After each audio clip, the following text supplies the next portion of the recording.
नमस्कार मेरे प्रिय मित्रों, सीटेट एग्ज़ाम 2026 पेपर 2 एसएसटी का पहला सिलेबस का टॉपिक जिसका नाम है प्रारंभिक कथन कब कहां और कैसे, जो कि एनसीईआरटी क्लास 6 हिस्ट्री का पहला टॉपिक है। और इस टॉपिक को एक बेहतरीन तरीके से आपको कराने वाला हूं अपने खुद से बनाए हुए नोट्स से।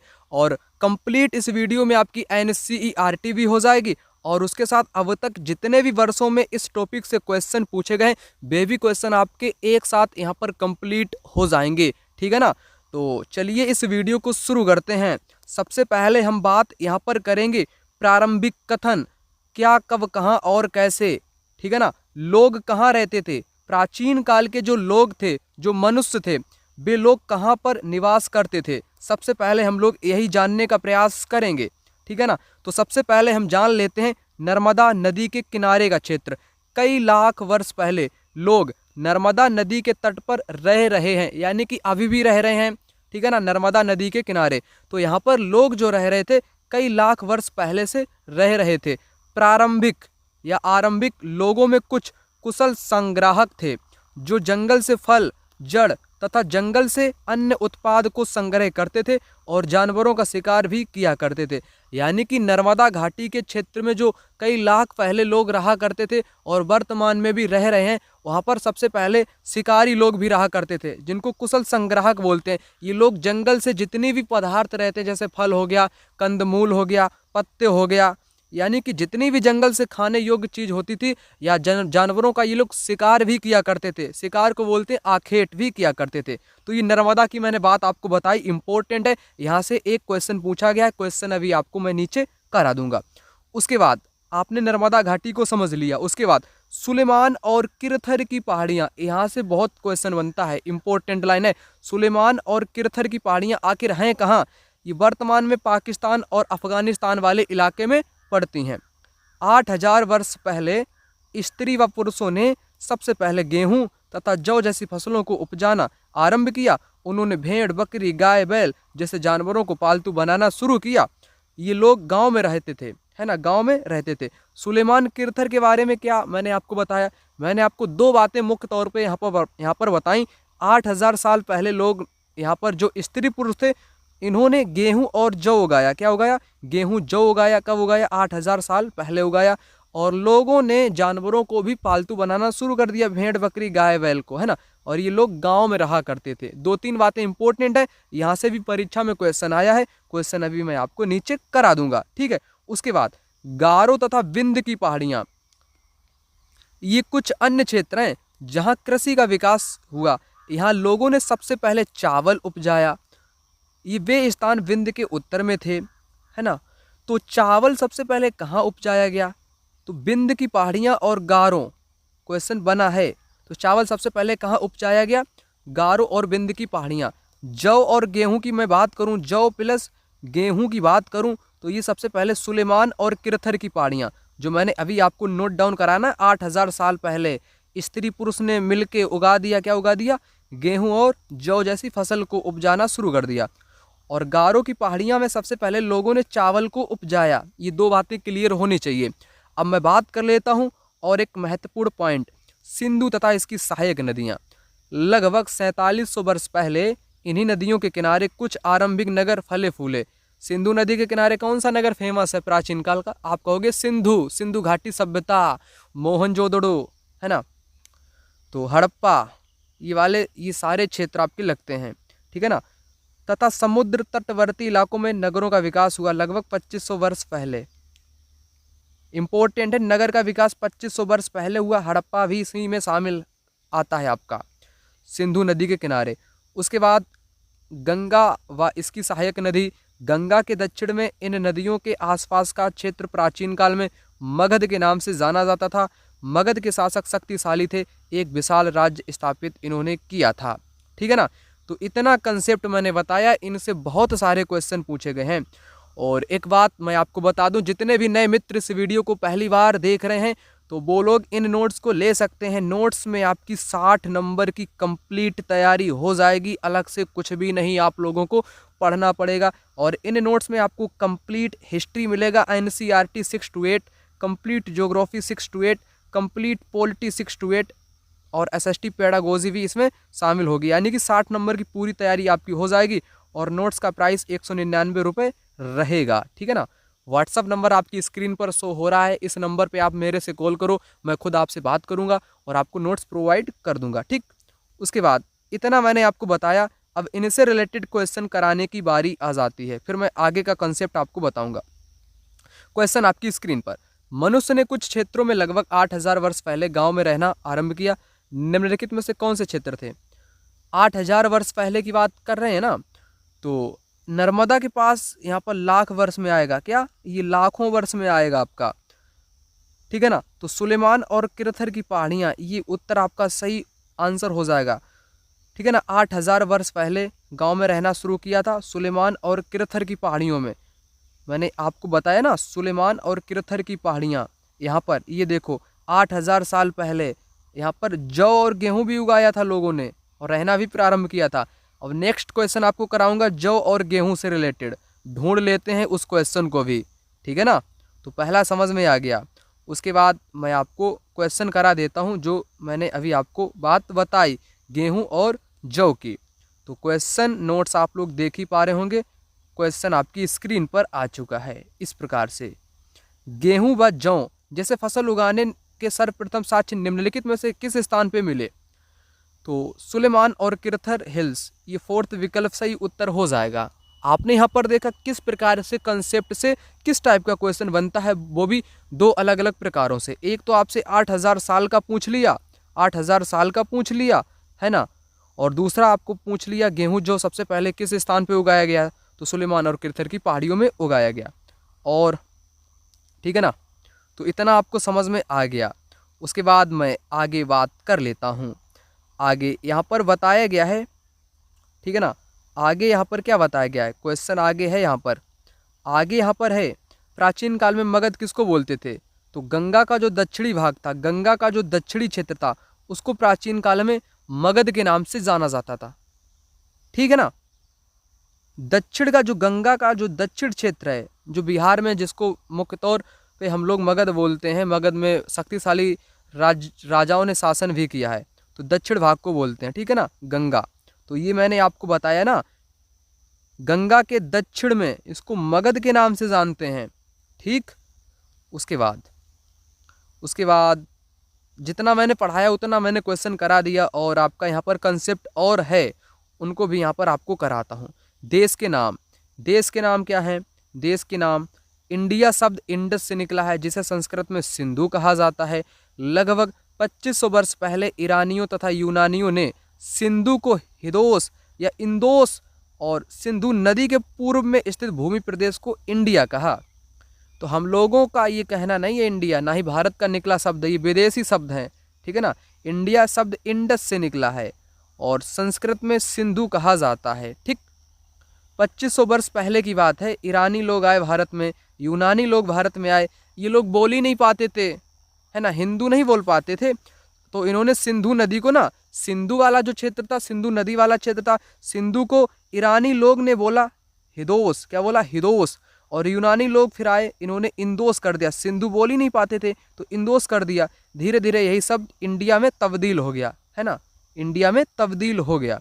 उसके बाद भारत का नाम प्रयोग उत्तर पश्चिम में रहने वाले लोगों को एक समूह के लिए किया जाता था। इस समूह का उल्लेख ऋग्वेद में भी मिलता है। भरत का, भरत, एक भरत कबीले का भी नाम मिलता है, भरत कबीला, है ना, भरत कबीला का नाम मिलता है। ठीक है ना। ये भरत, भरत किसी पुरुष का नाम है, जिस कारण भी भारत को हम लोग भरत के नाम से भी जानते हैं। ठीक है ना। प्राचीन नाम है, ऋग्वेद में भी इसका उल्लेख मिलता है भरत नाम का। ठीक है ना। इतना पॉइंट मैंने क्लियर कर दिया। ये तो क्वेश्चन मैंने आपको कराई दिया, नोट्स आप लोग ले ही सकते हैं, आपकी स्क्रीन पर नंबर मैंने आपको दिखाई दिया। उसके बाद अतीत के बारे में कैसे जानें? आखिर हम लोग अतीत के बारे में कैसे जान सकते हैं कि पिछले ज़माने में क्या हुआ था, कि 100 वर्ष पहले क्या घटित हुआ था? हम कैसे आखिर जान सकते हैं चीज़ों को कि पहले क्या टूटा, कैसे क्या विघटन हुआ, कैसे क्या चीज़ें निर्मित हुई, हमने उनको कैसे पैदा किया चीज़ों को, तो हम लोग कैसे आखिर जान सकते हैं? तो हम लोग जान सकते हैं पांडुलिपियों के माध्यम से। पांडुलिपि को इंग्लिश में बोलते मैनू स्क्रिप्ट, यानी कि हाथों से लिखा हुआ। पांडुलिपियाँ मौजूद हैं, जो लोग काम धंधे किया करते थे तो हस्तलिखित उसको कर देते थे ताकि आने वाली पीढ़ियाँ भी उनको पढ़ सकें। अभिलेख, अभिलेख क्या थे कि ये लोग जो राजा महाराजा हुआ करते थे ना, ये पत्थर या चट्टान पर अपने अभिलेख खुदवा देते थे। जैसे अशोक ने बहुत अपने अभिलेख खुदवाए हैं, है ना। इसके बारे में हम लोग जान सकते थे प्राचीन इतिहास को। अतीत में बनी वस्तुएं कैसी थीं, किस काल में बनी थीं, है ना, कितनी एज उनकी पुरानी होगी, इस प्रकार से भी हम लोग जान सकते हैं। तो पहला मैं बात कर लेता हूँ पांडुलिपि, यानी कि मैनू स्क्रिप्ट। ठीक है ना, बड़ा ही इंटरेस्टिंग तरीके से मैं आपको वीडियो करा रहा हूँ। अतीत की पुस्तक हाथ से लिखी होने के कारण पांडुलिपि कही जाती है। पहली बात क्लियर, जो हाथ से कोई पुस्तक लिख दे उसी को हस्तलिपि बोलते हैं, है ना। पांडुलिपि जो प्राचीन इतिहास को बताती है। मैनूस्क्रिप्ट शब्द लैटिन शब्द मेनू, जिसका अर्थ होता है हाथ। मेनू का अर्थ क्या होता है, हाथ अर्थ होता है। तो जो ताड़पत्र थे या पांडुलिपियाँ थी, ये किस पर लिखी जाती थी? पांडुलिपियाँ प्रायः ताड़पत्रों पर लिखी जाती थी। किस पर? पांडुलिपियाँ, पहले ज़माने में कागज़ तो था ही नहीं, पेपर पेन स्याही तो था ही नहीं, तो लोग किस पर लिखते? तो लोग ताड़पत्रों पर लिखते थे, अथवा हिमालय क्षेत्र में उगने वाले भुर्ज नामक पेड़ की छाल से तैयार भोजपत्र पर लिखी जाती थी। ठीक है ना, ये लाइन इंपॉर्टेंट है ये वाली। पांडुलिपियाँ किन पर लिखी जाती थी? पहले कागज़ नहीं था, इसलिए ताड़पत्र पर भी लोग लिखते थे, भुर्ज नामक पेड़ की छाल पर भी लिखते थे। जो भुर्ज नाम का पेड़ है ये कहाँ पर उगता था? तो हिमालय के क्षेत्र में उगता था। ठीक, उसके बाद धीरे धीरे टाइम व्यतीत हुआ, लोगों ने पांडुलिपियाँ लिखी, है ना। तो ताड़पत्र पर लिखी, कीड़े मकोड़े आ गए ना, क्योंकि टाइम व्यतीत होता है, किसी चीज़ को आप रख दो बंद करके, है ना, तो उसको कीड़े मकोड़े तो खा ही जाएंगे ना। इतने वर्षों में कुछ पांडुलिपियों को कीड़ों ने खा लिया और कुछ नष्ट हो गई, फिर भी आज उपलब्ध हैं, जिनको मंदिरों व बिहारों में प्राप्त, जो मंदिरों या बिहारों में प्राप्त होते हैं। मंदिर में आप लोग पांडुलिपियों को देख सकते हैं, या आप म्यूजियम में जाकर के भी पांडुलिपि को देख सकते हैं। ठीक है ना। लेकिन मैं आपको बताऊं, मैंने पांडुलिपियाँ देखी हैं, लेकिन मैं उन पांडुलिपि को पढ़ नहीं पाया, उनकी भाषा ही नहीं समझ में आती है। जैसे कुछ लिखना है तो वो एकदम सीधी लाइन में लिखते ही चले गए, इस प्रकार से समझ ही नहीं पाओगे आप लोग, है ना। तो उनको पढ़ने वाले लोग भी एक्सपर्ट होते हैं, भाषाविद होते हैं, है ना, उसको भी आगे मैं आपको बताऊंगा। तो ऐसी पांडुलिपियाँ भी प्राप्त हुई हैं। तो कहाँ तक मैंने आपको बताया, फिर शुरू से मैं आपको बता देता हूँ पांडुलिपि, फिर आप लोग समझ पाओ, नहीं तो आप कहोगे कि सर समझ में नहीं आया। पांडुलिपि का मतलब हाथ से किसी चीज़ को लिखना। तो पांडुलिपियाँ ताड़पत्रों पर लिखी गई या भुर्ज नामक पेड़ की छाल पर लिखी गई। जैसे जैसे समय व्यतीत हुआ तो कीड़ों ने इन पांडुलिपियों को खा लिया, इसलिए कुछ नष्ट हो गई, कुछ बची। जो बची हैं, बची हुई मिली हैं, वे मंदिर से मिली हैं या बिहारों से मिली हैं। बिहार का मतलब भी एक प्रकार से मंदिर, बौद्ध मंदिर को हम लोग बोल सकते हैं, विचरण करने वाली जगहों को बोल सकते हैं। बाद में पांडुलिपियों में धार्मिक मान्यताओं, राजाओं के जीवन, औषधियों तथा विज्ञान आदि की चर्चा मिलती है। लाइन इंपॉर्टेंट है। आखिर पांडुलिपियों में हम लोगों को मिलता क्या था? तो मिलता था धार्मिक और मान्यताओं की बात, राजाओं की बात, औषधियों यानी कि दवाइयों की बात, विज्ञान की आदि की चर्चा मिलती थी। तो पांडुलिपि मैंने पढ़ा दिया, अब मैं बात कर लेता हूँ इनसे जुड़े हुए क्वेश्चन की। तो पहला क्वेश्चन आपकी स्क्रीन पर 2018 में आया हुआ क्वेश्चन, सबसे पुरानी पांडुलिपि किस पर लिखी गई थी? सबसे पुरानी पांडुलिपि ताड़पत्र पर लिखी गई थी। ये भुर्ज नामक पेड़ के छाल पर लिखी गई थी। ठीक, उसके बाद और मैं क्वेश्चन मैनूस्क्रिप्ट से ढूंढ लेता हूँ। ये क्वेश्चन आपके सामने, पांडुलिपियों और अभिलेख सबसे पहले पांडुलिपि वाला पढ़ लेते। पांडुलिपियाँ प्रायः ताड़पत्रों अथवा भुर्ज नामक वृक्ष की घास या छाल से तैयार भोजपत्र पर लिखी जाती थी, पहला सही हो जाएगा। और अभिलेख किसको बोलते हैं? अभिलेख पत्थर या धातु जैसी अपेक्षाकृत कठोर सतहों पर उत्कीर्णित की जाती थी, सही हो जाएगा। दोनों आपका यहाँ पर सही हो जाएगा। ठीक है ना। फिर यहाँ पर क्वेश्चन है, प्राचीन हस्तलिपि क्या थी, यानी कि प्राचीन पांडुलिपि क्या थी? तो पांडुलिपि यहाँ पर नहीं वाला बताना, यानी कि गलत वाला आपको बताना है। वे हस्तलिखित थी, इसके बाद मुद्रित की गई थी। वे मुद्रित कभी भी नहीं की गई थी, क्योंकि उस जमाने में कोई प्रिंटर वगैरह नहीं था ना, कि जाओ कि एक कॉपी को आप 1000 में कन्वर्ट कर दो, ऐसा कुछ नहीं था। लिख गई तो लिख गई, एक प्रति है तो एक ही प्रति रहेगी। कुछ हस्तलिपियाँ पत्थर या धातु पर भी उकेरी गई थी, जिनको अभिलेख बोलते हैं या शिलालेख बोलते हैं। वे प्रायः ताड़पत्रों पर लिखी जाती थी, सही है। वे जिस काल को प्रदर्शित करती थी उस काल का ये मुख्य स्रोत भी कहलाती थी, सही बात है। लेकिन नहीं वाला बताना है, तो नहीं वाला आपका ये वाला हो जाएगा। ठीक, अभी मैं कंसेप्ट आपको बताऊंगा। उसके बाद कुछ चीज़ें मैंने आपकी ऊपर की तरफ छोड़ दी हैं। पहली चीज़ यहाँ पर थी अभिलेख। अभिलेख के बारे में जान लेते हैं। ऐसे लेख पत्थर अथवा धातु जैसे अपेक्षाकृत कठोर सतहों पर उत्कीर्णित किए जाते हैं। जो अभिलेख होते हैं ना, ये पत्थर में उकेरे जाते हैं, पत्थर में नाम लिखा जाता था पहले ज़माने में ना, तो ये पत्थर या धातु पर लिखा जाता था। शासक अपने आदेश उत्कीर्ण करवाते थे। जैसे कोई राजा है, ताकतवर है, शक्तिशाली है, तो वो आदेश देता था कि जाओ पत्थरों पर इस प्रकार से कोई कहानी लिखो, कोई मान्यता लिखो, या मेरी योग्यताओं के बारे में लिखो। तो वे अभिलेख में ये पता चलता है। कभी कभी अभिलेख में राजा रानी तथा स्त्री पुरुषों के कार्यों का विवरण उत्कीर्ण मिलता था।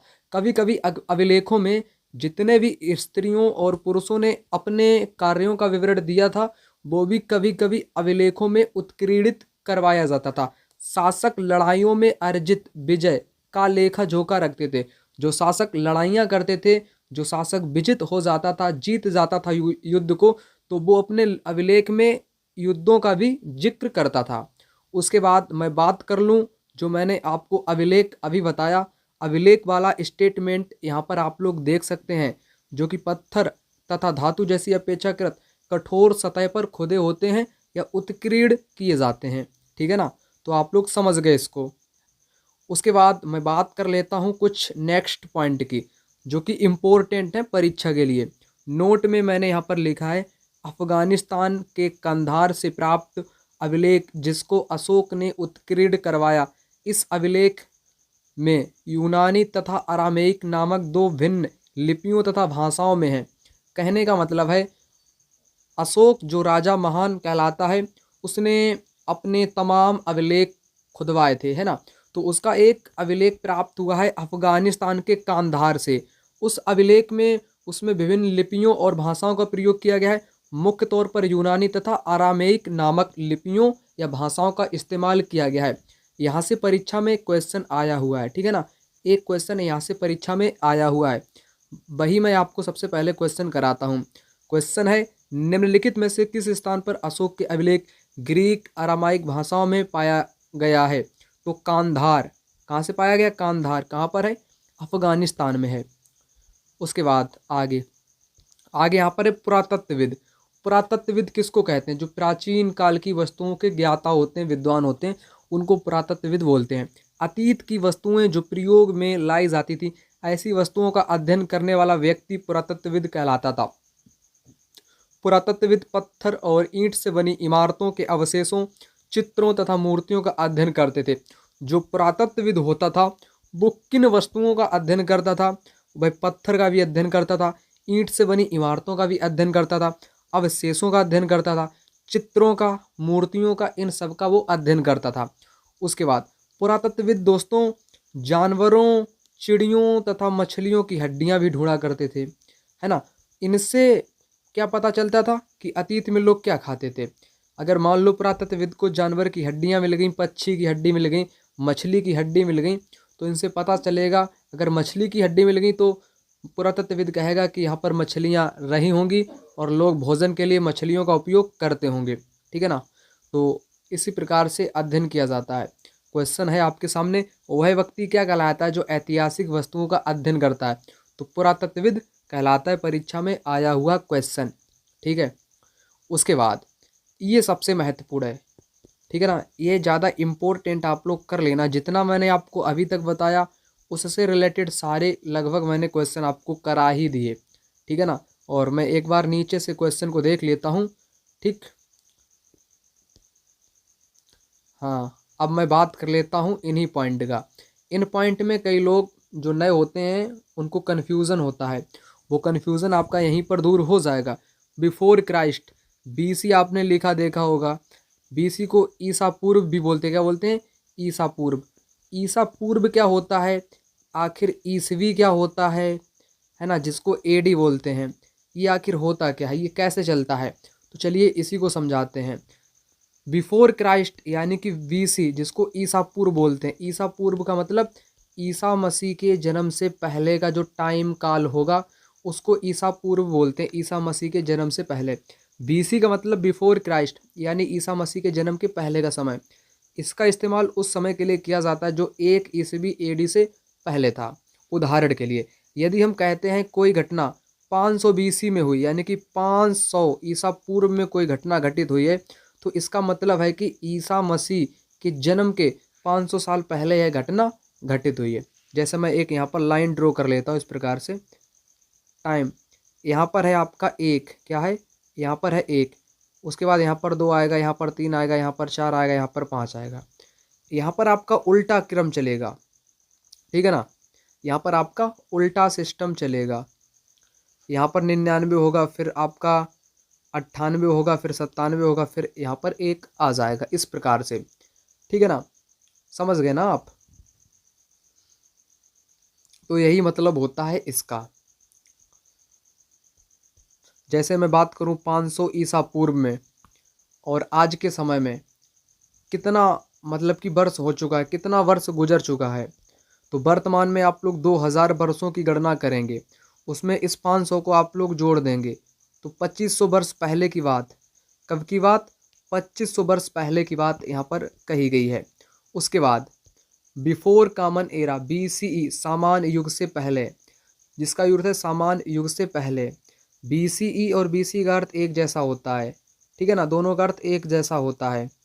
चाहे बीसी अगर आपको लिखा मिले या बीसीई लिखा मिले, दोनों का मतलब एक ही होता है, ठीक है ना। उसके बाद सबसे महत्वपूर्ण है एनो डोमिनी, हमारे प्रभु के वर्ष। इसको यहाँ पर ये हटा दो, एनो डोमिनी आप रखो एडी। जैसे वर्तमान में अभी 2025 चल रहा है ना, इसको एडी लिखेंगे। एडी का मतलब ईस्वी, एडी का मतलब क्या है? ईस्वी, वर्तमान समय। क्या है? वर्तमान समय, ईस्वी, इसको बोलेंगे ईस्वी। जैसे 2025 को हम लोग क्या बोल सकते हैं? एडी बोल सकते हैं। 2026 को क्या बोल सकते हैं?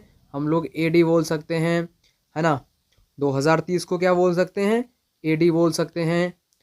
बीसी का टाइम मतलब कि बहुत पीछे चला जाता है ईसा पूर्व में। कहने का मतलब कुल इतना निकला कि बीसी बिफोर क्राइस्ट या बीसीई दोनों एक ही हैं। ईसा मसीह के जन्म के पहले का टाइम होता है। एनो डोमिनी का मतलब है ईसा मसीह के जन्म के बाद, जो वर्तमान में हम लोग हैं वह टाइम। अब देख लो इनसे जुड़े हुए क्वेश्चन। जैसे ये क्वेश्चन है कॉमन एरा से, सीई का प्रयोग। सीई कॉमन एरा, ठीक है, कॉमन एरा इसका मतलब होता है सीई का मतलब। उसके बाद यहाँ पर है कॉमन एरा। कॉमन एरा जिसको एडी भी बोलते हैं, जो वर्तमान में चल रहा है। क्रिश्चियन एरा जो अब दुनिया के अधिकांश हिस्सों में स्वीकृत है, ठीक है ना। तो डी ऑप्शन यहाँ पर भी राइट उत्तर हो जाएगा। उसके बाद 2012 में जब परीक्षा हुई थी तो तभी का पूछ लिया 2012 को किस प्रकार से लिखा जाता है।